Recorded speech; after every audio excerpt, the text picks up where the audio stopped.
After that, we have defined the muscular force. What is the muscular force? When the force is applied on the object by the muscles is called the muscular force. जब हम muscle के द्वारा जो है किसी object पे force लगाते हैं तो उसे हम कहते हैं muscular force.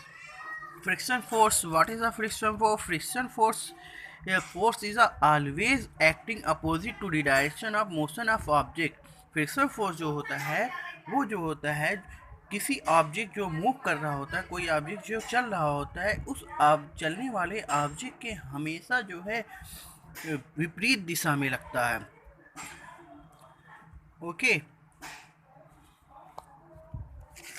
After that, we have discussed about the non-contact force.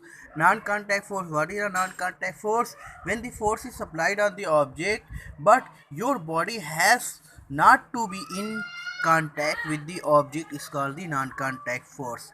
Non contact force में हम अगर किसी ऑब्जेक्ट पे फोर्स लगाएं तो हमारी बॉडी या हैंड जो है उस ऑब्जेक्ट से कांटेक्ट में नहीं होना चाहिए, मतलब टच में नहीं होना चाहिए.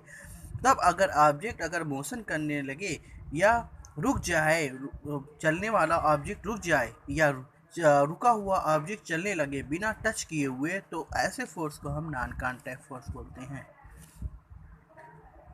उसके non contact force are categorize in three part.